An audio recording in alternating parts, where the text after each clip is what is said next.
First reading, Acts chapter 28, 16-20, 30-31. And when we were come to Rome, Paul was suffered to dwell by himself with a soldier that kept him.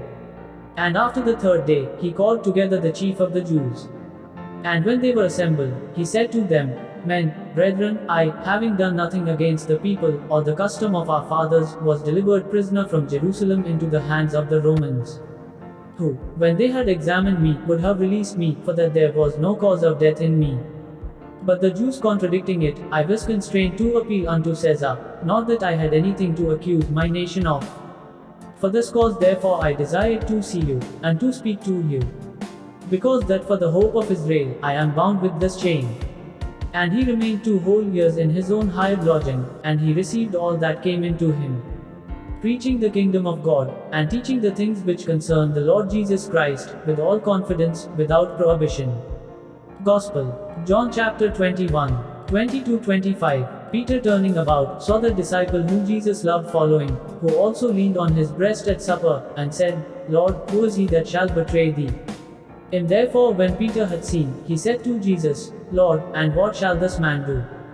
Jesus said to him, So I will have him to remain till I come. What is it to thee? Follow thou me. The saying therefore went abroad among the brethren, that disciple should not die.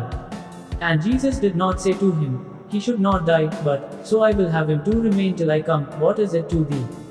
This is that disciple who giveth testimony of these things, and hath written these things, and we know that his testimony is true.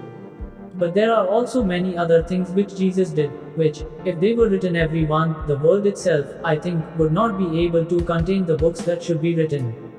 Reflection. Today is the last day of preparation for receiving the Holy Spirit.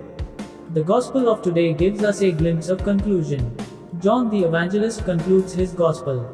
If Gospel contains the life of Jesus and the life of Jesus is never ending, the Gospel also cannot end. This conclusion leads us to a new beginning. Jesus returns to his heavenly and fulfills the promise of sending an advocate to us. This promise gets fulfilled on the day of the Pentecost. Now it is our turn to follow this advocate. John, while concluding his Gospel, writes, Now there are also many other things that Jesus did.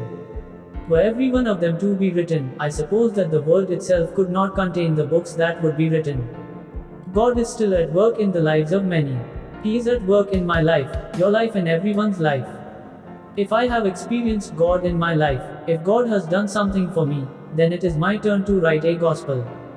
We need to give witness to the great works of God in our lives. May the Advocate help us in doing so. Amen.